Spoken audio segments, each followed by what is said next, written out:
మహా అయితే ఒక ఇంటిలో ఎన్ని రూమ్లు ఉంటాయి? 1, 2. ఇంకా ఎక్కువ అయితే ఒక 6, 7 రూమ్లు కట్టించుకోవచ్చు. కానీ నేను ఇప్పుడు చూసిన ఈ ఇంటిలో 23 గదులు ఉన్నాయి. వినడానికి ఆశ్చర్యకరంగా ఉంది కదా. నేను చూసి ఆశ్చర్యపోయినాను. ఇప్పుడు మీకు చూపిస్తాను అనమాట ఈ వీడియోలో. లాస్ట్ రోజు ఈ వీడియోని.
Hi friends, welcome to Telugu అబ్బాయి ఖాన్ యూట్యూబ్ ఛానల్.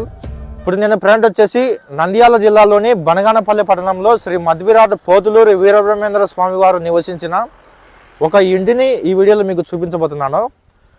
ఆల్రెడీ మీరు థంబ్నెయిల్ చూసే ఉంటారు. 23 గదులున్న ఇంటిని ఈరోజు మీకు ఈ వీడియోలో చూపించబోతున్నాను. 23 గదులు అంటే ఎట్లా కట్టింటారో ఎట్లా ఉంటుందో మీ ఊహకే వదిలేస్తాను. ఈ వీడియోని లాస్ట్ వరకు చూడండి. ప్రతి ఒక్క గదిని మీకు చూపిస్తాను అన్నమాట.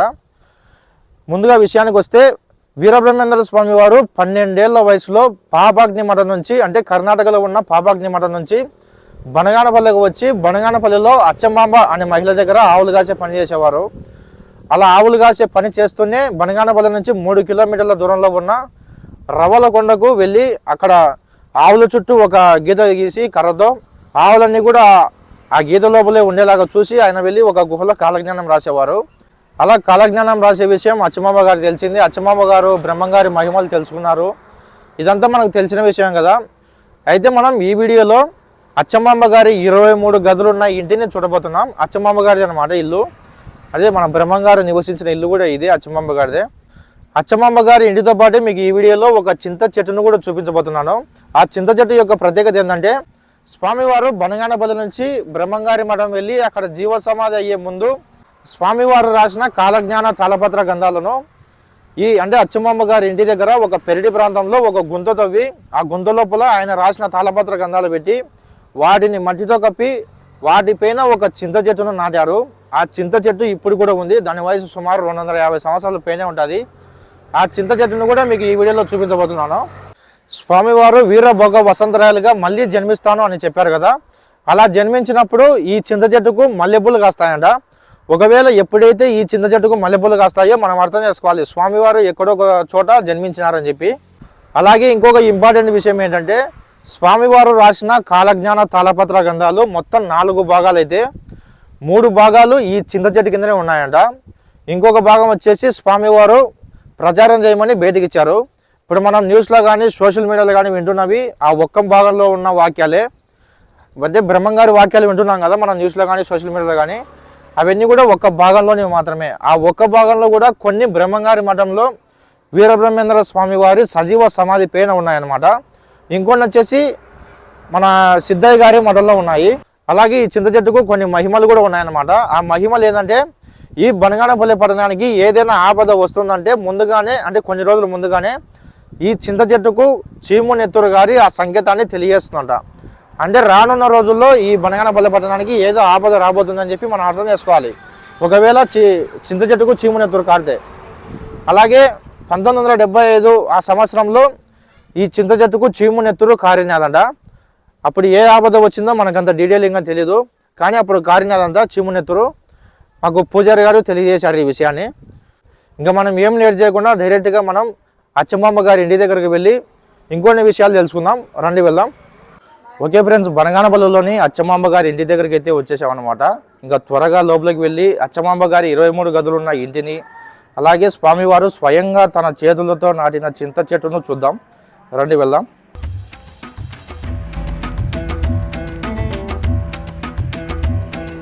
ముందుగా మనం ఇక్కడికి వస్తానే 10 రూపాయలు దర్శనం టికెట్ తీసుకోవాలన్నమాట. తీసుకొని మనం ఇలా వెళ్ళాలి.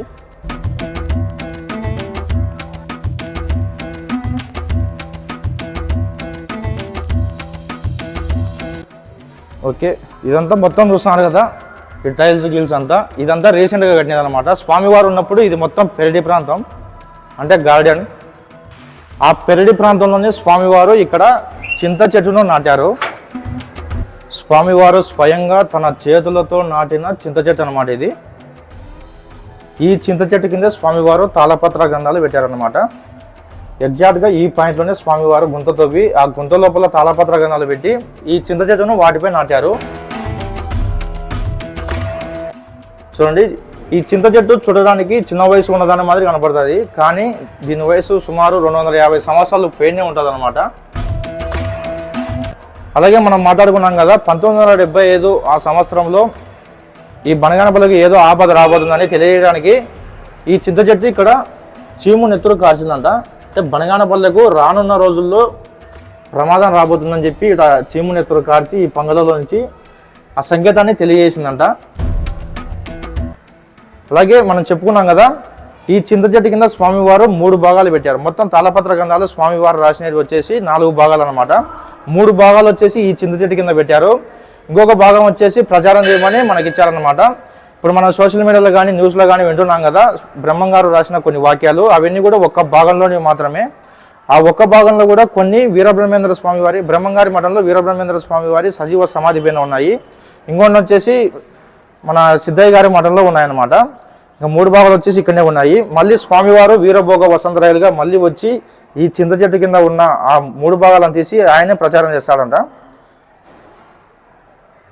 అంతవరకు వీటిని ఎవరు తగలకూడదు, అంటే స్వామివారు వాటిని చదవకూడదు అని చెప్పేసి ఈ చింత చెట్టు కింద పెట్టారనమాట. ఒకవేళ మనం చదవాలని ఉంటే అవన్నీ ఇవి కూడా ప్రచారం చేసేవారు.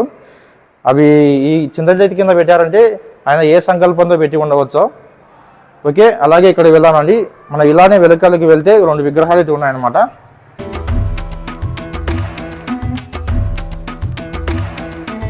ఓకే, ఇక్కడ 2 విగ్రహాలు ఉన్నాయి, చూద్దానండి. చూడండి, ఇక్కడ చూసిన తర్వాత ఈ స్వామివారు ఎవరో మీరు కనుక్కోలేరు. ఇక్కడ ఎవరో కాదు, వీరబ్రహ్మేంద్ర స్వామివారే. స్వామివారిని ఎక్కువగా అందరూ గడ్డంతోనే చూసింటారనమాట. అలా అయితేనే స్వామివారిని ఐడెంటిఫై చేయగలరు, ఇలా అయితే ఐడెంటిఫై చేయలేరు. ఎందుకంటే స్వామివారు అంటే ఇక్కడ వీరబ్రహ్మేంద్ర స్వామివారి విగ్రహం ఎందుకు పెట్టారంటే, స్వామివారు ఈ ప్లేస్కి వచ్చినప్పుడు స్వామివారి వయసు వచ్చేసి 12 సంవత్సరాలు అనమాట. అందుకే ఇక్కడ వీరబ్రహ్మేంద్ర స్వామివారి విగ్రహం పెట్టడం జరిగింది. అలాగే ఇక్కడ వచ్చేసి అచ్చమామ గారు కింద ఉన్నారు, అలాగే స్వామివారి పైన ఉన్నారు అనమాట.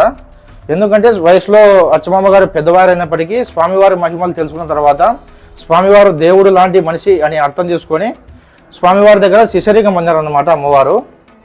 అందుకే స్వామివారి పైన ఉన్నారు, అచ్చమామ వారి కింద ఉన్నారు అనమాట.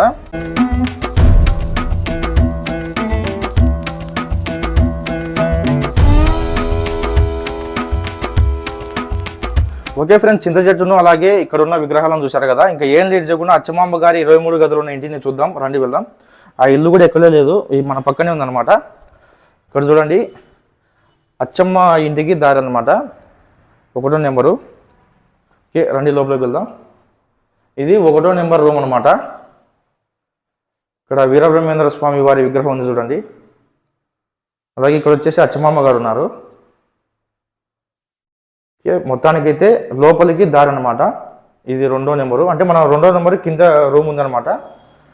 ఇది వచ్చేసి 1వ రూము. మీరు ఈ సిమెంట్ మొత్తం చూసి ఇప్పటి కాలంలో కట్టినది అనుకున్నారు, మొత్తం అప్పటిదనమాట. కొద్దిగా రీమోడల్ చేసినారు, ఇది బాగుండాలని చెప్పేసి ఇక్కడికి వచ్చి చూసే వాళ్ళకి. అలాగే ఇక్కడ కూడా ఏదో రూమ్ ఉంది. ఓకే, 23 బయటికి దారి అనమాట. ఓకే, మొత్తం అక్కడ మనం ఎంట్రీ ఇచ్చి లోపలికి వెళ్ళి అక్కడ నుంచి ఈ 23వ గది లోపల నుంచి బయటకు వస్తాం అనమాట. ఈయనే ఎంట్రింగ్, ఈయనే బయటికి వెళ్ళే దారి కూడా పెట్టినారు. అసలు మొత్తం అద్దాలు ఉన్నాయి లోపల రూమ్లో, అంతా డెకరేట్ చేసినారు చూసే వాళ్ళకి బాగుండాలని. ఓకే, లోపలికి దారి ఇక్కడ నుంచి వెళ్ళాలన్నమాట మనం. రండి వెళ్దాం. ఫ్రెండ్స్ చూసారా, ఇది భూమి లోపలికి దారి అనమాట. భూమి కింద కట్టారంటే ఇల్లు, అసలు ఆశ్చర్యపోవాల్సిన విషయమే. అలాగే ఇక్కడ చూడండి గోళ్ళు. అప్పటి కాలంలో దీపాలు పెట్టుకోవడానికి ఉపయోగించుకునేవారు. అంటే కరెంటు, అంటే లైట్లు ఉండేవి కావు కదా అప్పట్లో దీపాలు పెట్టుకోవడానికి ఉపయోగించుకునేవారు. ఇప్పుడు మొత్తానికైతే భూమి లోపలికి వెళ్తున్నాం మనం. ఇక్కడ చూడండి మెట్లు అయితే ఏర్పాటు చేసినారు. ఈ మెట్లు అన్ని అప్పటివి అనమాట. ఇలాంటి పైపులు అన్ని ఇప్పట్లో ఏర్పాటు చేసినవి, కానీ ఇవి మొత్తం అప్పటివే. భూమి కిందికి మనం ఇప్పుడు నుంచి భూమి కిందికి వచ్చినాం అనమాట. ఇక్కడ చూడండి బాబా, ఇవన్నీ అద్దాలు పెట్టి డెకరేట్ చేసినారు, అంటే చూసే వాళ్ళకు బాగుండాలని చెప్పి. మొత్తానికి ఇక్కడైతే కొన్ని పిక్చర్స్ అయితే ఉన్నాయన్నమాట. ఇవి వచ్చేసి వీరబ్రహ్మేంద్ర స్వామి వారి జీవితంలో జరిగిన సన్నివేశాలు అనుకుంటా, సంఘటనలు. ఇదిగోండి మొత్తం ఇక్కడ మొత్తం డెకరేట్ చేసినారనమాట అద్దాలతో. అంటే ఒక మ్యూజియం మాదిరి తయారు చేసినారు దీన్ని. ఇక్కడ చూడండి, శ్రీ స్వామివారిని విచారణ చేసి తదుపరి అచ్చమాంబ గారి ఆవుల మందను నిలిపి సమీపంలో ఉన్న తాటి చెట్టు నుండి తాళపత్రములను తీసుకొని గుహలో కూర్చొని కాలజ్ఞానం రాయుట, చాటు నుండి చూసి శ్రీ స్వామివారి దివ్య స్వరూపాన్ని దర్శించుట. అదే స్వామివారి జీవితంలో జరిగిన సంఘటనలని ఇక్కడ ఒక పిక్చర్స్ లో రూపంలో మనకు ఇక్కడ తెలియజేస్తున్నారు అనమాట. ఇక్కడ పెట్టారు చూడండి, మొత్తం స్వామివారు గుహలో కాలజ్ఞానం రాస్తున్న దృశ్యాన్ని ఇక్కడ చూపిస్తున్నారు మనకు. ఇక్కడ ఆవులన్నింటినీ ఒక సర్కిల్లో పెట్టి స్వామివారు గుహలోకి వెళ్ళి కాలజ్ఞానం రాసేవారు. ఇక్కడ అచ్చమాంబ గారు చూస్తున్నారు చూడండి. ఓకే, ఇక్కడ చాలా ఉన్నాయన్నమాట. ఇవన్నీ చదువుకుంటూ పోతే వీడియో లెంత్ అవుతుంది. ఇక్కడ చూడండి ఎన్ని ఉన్నాయో. మొత్తానికైతే మన కాన్సెప్ట్ ఏంటంటే 23 గదులు ఉన్నాయి కదా, ఆ 23 గదులను మీకు చూపిస్తాను ఈరోజు. ఇవన్నీ చదువుకుంటూ పోతే లెంత్ అవుతుంది. ఓకే, మనం ఇప్పుడు 2వ గదిలోకి వచ్చినాము.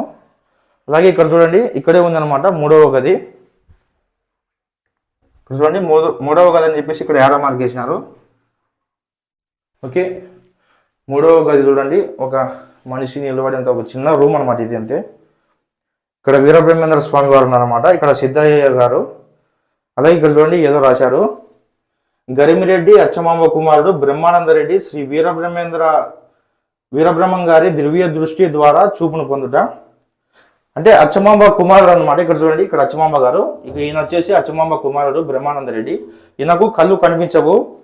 అయితే అచ్చమాంబ గారు తనకు కళ్ళు తెప్పిమని అడిగినప్పుడు స్వామివారు దివ్య దృష్టి ద్వారా ఆయనకు కళ్ళు తెప్పించాడు. ఆ సన్నివేశాన్ని ఇక్కడ మనకి ఈ బొమ్మల రూపంలో చూపించారు. ఓకే, మొత్తం ఇంకా మనకి 23 గదులు ఉన్నాయి. అన్ని గదులలో అలానే చూపించారు, చూద్దాం అనమాట. ఇక్కడికి మొత్తానికైతే ఇక్కడికి వచ్చినామంటే బ్రహ్మంగారి చరిత్ర మొత్తం తెలిసేలాగా ఇక్కడ మనకు అన్ని భద్రపరిచారనమాట పిక్చర్స్ రూపంలో. అలాగే ఇక్కడ కూడా చూడండి, ఒక రూమ్ ఉంది. ఇక్కడ మెట్లు అయితే ఉన్నాయి. ఓకే, మొత్తానికి క్లోజ్ చేసినారు ఎందుకో. ఓకే ఫ్రెండ్స్, ఇది వచ్చేసి 3వ రూమ్ అనమాట. ఇప్పుడు మనం 4వ రూమ్లోకి వెళ్ళాలి. ఇక్కడ చూసారు కదా, ఇది 4వ రూము. ఒక్కొక్కటి మీకు క్లియర్గా చూపిస్తాను అన్నమాట. ఇక్కడ మనకు 4వ రూమ్ ఎక్కడ కనపడలేదు అనమాట. ఓకే, బహుశా మనకు అది మూసేసినారు కదా, అదే 4వ రూమ్ అయి ఉండొచ్చు. ఇక్కడ మనకు 5వ రూమ్ ఉందన్నమాట. 4వ రూమ్ అయితే ఎక్కడ కనపడలేదు, అదే అనుకుంటా మూసేసినారు ఎందుకో. ఓకే, ఫస్ట్ మనం వచ్చినది 1వ రూము, తర్వాత 2వ రూము, ఇప్పుడు మనం పోయినది 3వ రూమ్ అనమాట. ఇది వచ్చేసి 4వ రూమ్ మూసేసినారు, ఇది 5వ రూమ్. ఓకే, 5వ రూమ్లోకి వెళ్దాం రండి.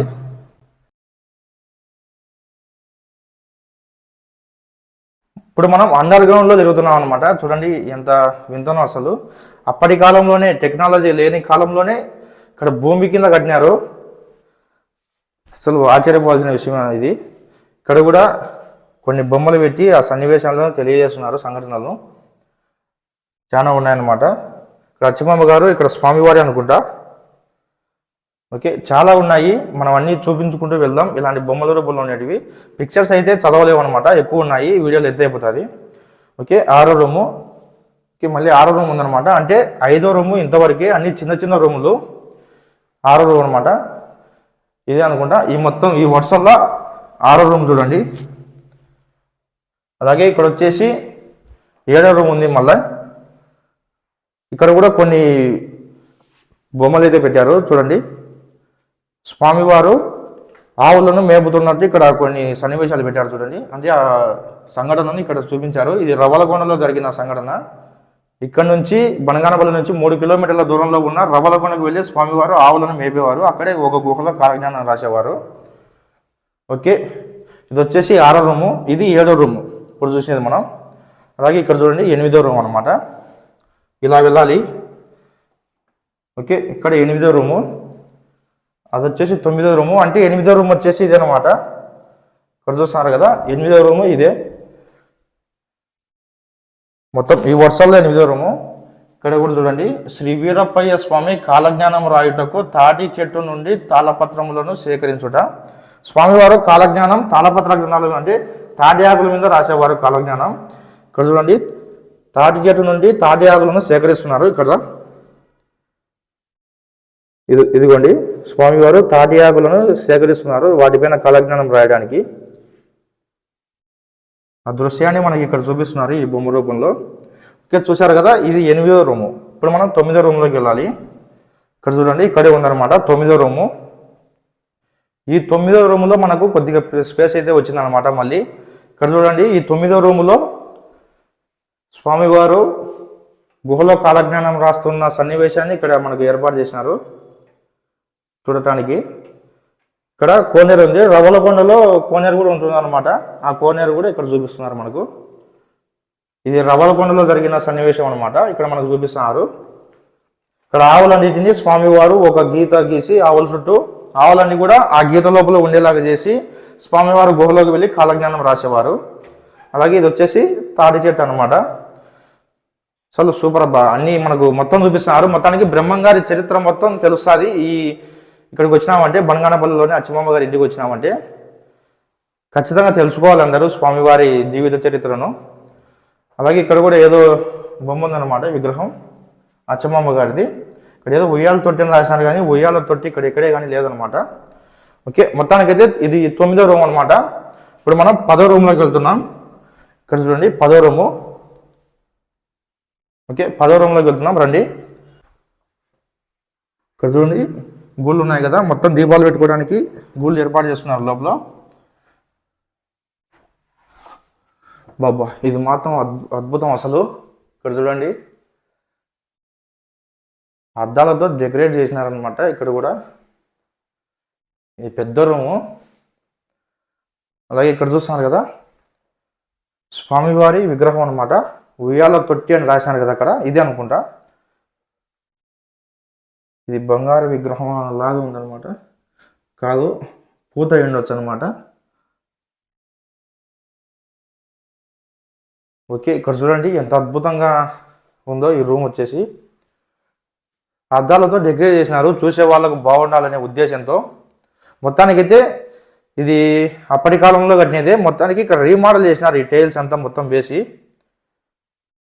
మీరు మళ్ళీ భ్రమపడద్దు ఇప్పటి కాలంలో కట్టినదని, మొత్తం అప్పటి కాలంలో కట్టినది అనమాట. ఖచ్చితంగా ప్రతి ఒక్కరూ ఈ ప్లేస్ని అయితే విజిట్ చేయాలన్నమాట. చూడండి ఎంత అద్భుతంగా ఉందో అద్దాలతో ఈ రూములన్నీ. ఓకే, రండి వెళ్దాం.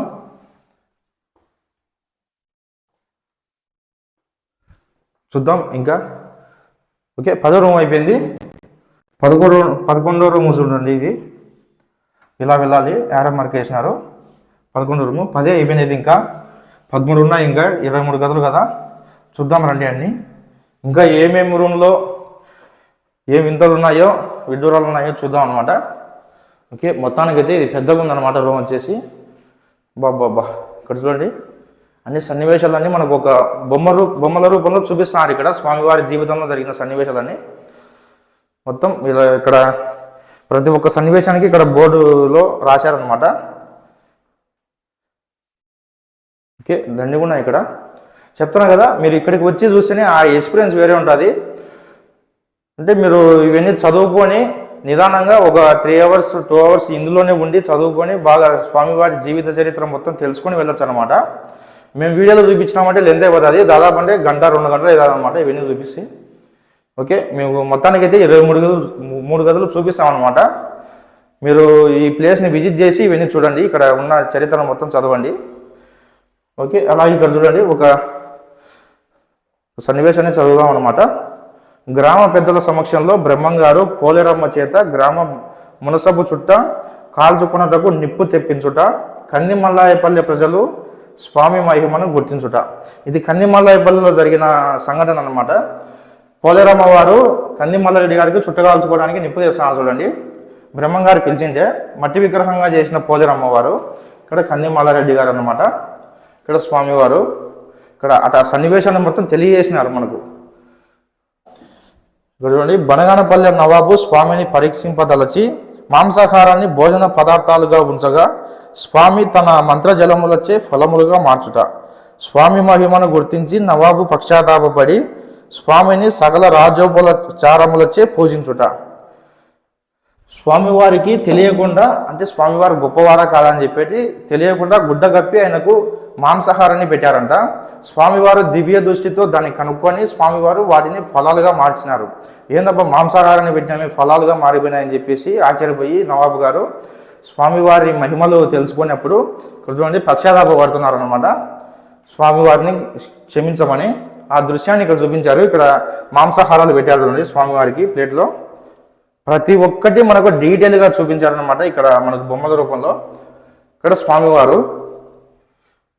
ఓకే, ఇది వచ్చేసి 11వ రూము. అలాగే ఇక్కడ చూడండి 12వ రూమ్ అంట. ఓకే, ఇది 2 రూములు ఉండేవి అనుకుంటా. వాటిని సుగం మొత్తం ఫుల్ చేసి ఇక్కడ పెద్ద రూముగా తయారు చేసినారు. మొత్తానికి 11వ రూము 12వ రూము ఇది అనమాట.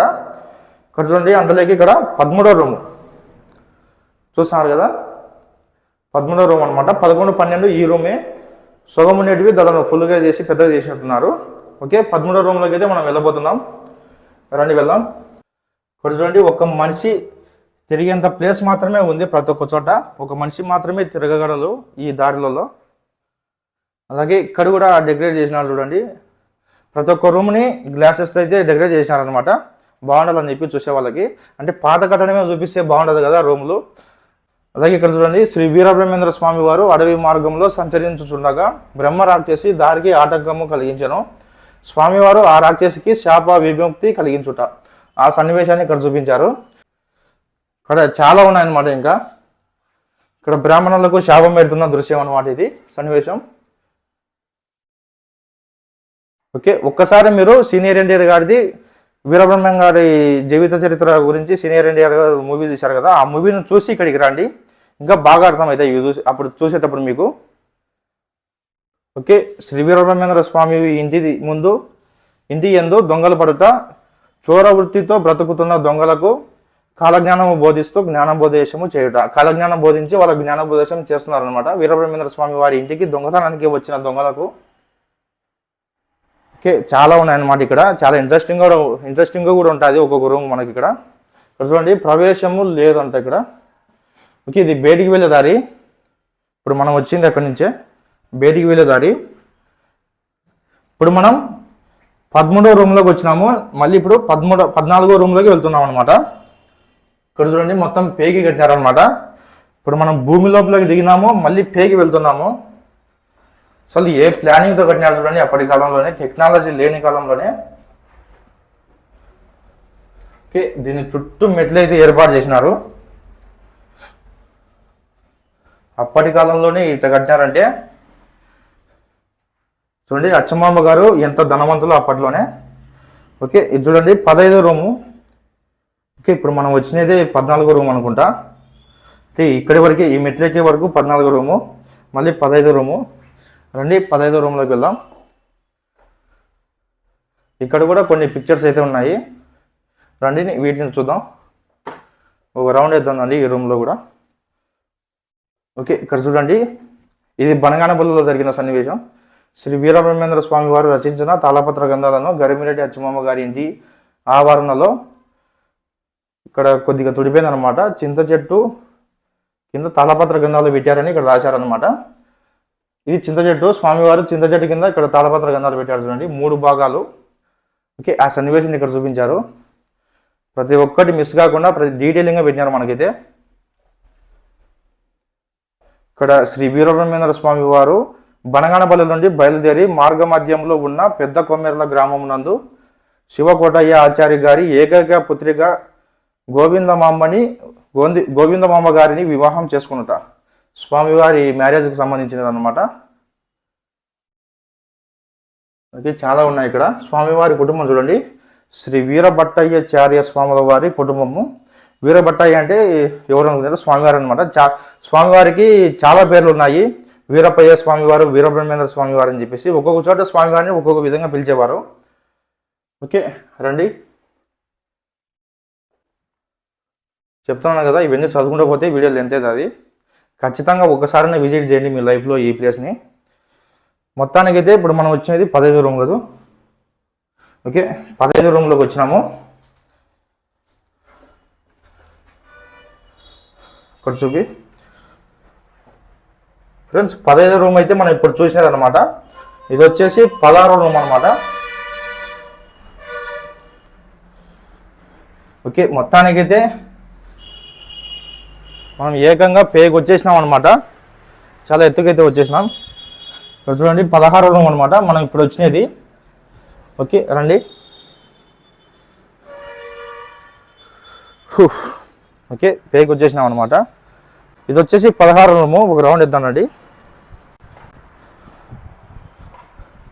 ఇక్కడ చూడండి గోవులు ఉన్నాయన్నమాట.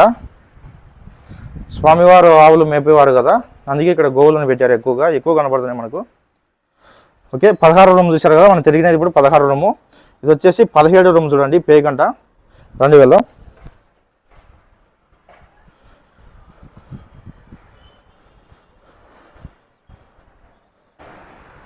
ఓకే, మొత్తానికైతే పేకి వచ్చేసినాం. ఇక్కడ నుంచి మనకు బనగానపల్లె పట్టణం మొత్తం కనబడుతుందో చూడండి. అప్పటి కాలంలోనే ఇంత ఎత్తులో కట్టారంటే ఖచ్చితంగా అచ్చమ్మమ్మ గారు ధనవంతుడి అనమాట అప్పట్లోనే. చూడండి వీరబ్రహ్మేంద్ర స్వామి వారు, ఇక్కడ సిద్ధయ్య గారు అనమాట. ఇక్కడ ఆ విగ్రహాలు ఉన్నాయి. ఇది వచ్చేసి 17 రూము. మనం 18 రూములకి వెళ్దాం కదా తొందరగా. ఓకే, ఇప్పటికైతే 17 రూములు అయిపోయినాయి. ఇంకా మనం చూడవలసినవి 6 రూములు ఉన్నాయి అనమాట. మొత్తం 23 రూములు కదా. ఓకే, ఇది వచ్చేసి 18వ రూమ్ అనుకుంటా. పేకి వెళ్దాం రండి.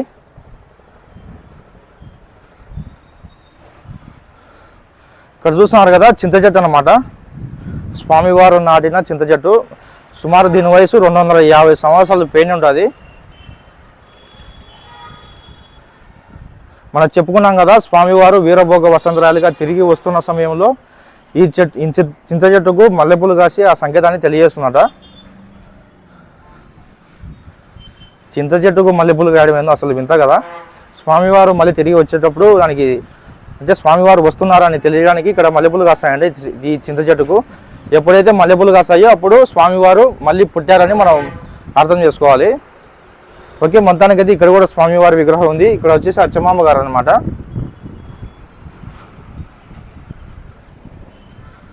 ఓకే, మనం ఇది 18వ రూము.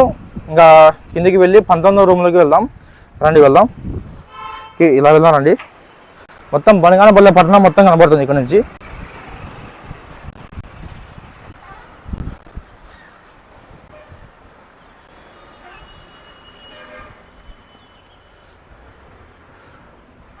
చూడండి 18వ రూము బయటకు దారి. ఇక్కడ నుంచి వెళ్దామండి. ఓకే, ఇక్కడ కూడా సర్కిల్ అనమాట. ఓకే, 19వ రూము క్రిందికి దారి. ఓకే రండి వెళ్దాం. ఇక్కడ కూడా ఏదో రూమ్ ఉంది. కొన్ని రూములు క్లోజ్ చేశారనమాట. ఇంకా దాదాపు అంటే 30 నుంచి ఒక 35 దాకా రూములు ఉండొచ్చు. చాలా వరకు క్లోజ్ చేసినారు అనమాట. అసలు 23 రూములకే ఆశ్చర్యపోతున్నాం. 30 రూములు అంటే ఇప్పటి కాలంలో మన ఇళ్లలో వీలైతే 1 రూము 2 రూములు మాత్రమే కట్టించుకోగలుగుతున్నాం. అప్పట్లోనే 23 గదులు కట్టించారు చూడండి అచ్చమ్మమ్మ గారు. ఇక్కడ చూడండి 20వ రూమ్ అనమాట. 19వ రూము ఇవైతే మనం ఇప్పుడు తిరిగినది రౌండ్ సర్కిల్. ఇక్కడ 20వ రూమ్ చూడండి. రండి కిందకి వెళ్దాం. ఇక్కడ వరకు మనం తిరుగుతున్నాం కదా, మెట్లు ఇవి దిగుతున్నాం కదా. ఇది ఇక్కడ వరకు 20వ రూము. ఓకే, ఇది అనుకుంటే 20వ రూము. ఇక్కడ మొత్తానికైతే పిక్చర్స్ అయితే ఏర్పాటు చేయలేదు. ఓన్లీ ఇక్కడ మనకు అద్దాలు అయితే ఉన్నాయన్నమాట. రండి ఒక రౌండ్ వేద్దాం. ప్రతి ఒక్క చోట లైట్లతో ఫ్యాన్లతో చాలా బాగా డెకరేట్ చేసినారు అనమాట ప్రతి ఒక్క రూమ్ని. సిమెంట్ చేసి పాత కట్టడాన్ని పూర్తిగా కనపరాకుండా చేసినారు. అది కూడా కనబడే విధంగా ఉండి బాగుంటుందని, అంటే భక్తులు చూడడానికి బాగుంటుందని చెప్పేసి ఇలా చేసినారనమాట. ఓకే, మనం ఇంకా ఇది వచ్చేసి 20 రూము మనం చూసినది. ఇప్పుడు ఇక్కడ చూస్తాను కదా 21 రూము క్రిందకి దారి. రండి వెళ్దాం.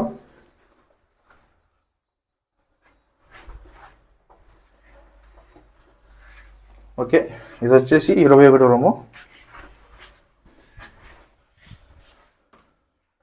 ఓకే, మనం తిరిగినది 21 అనమాట. ఇప్పుడు సర్కిల్ ఇది వచ్చేసి 22 అనమాట ఈ రూము.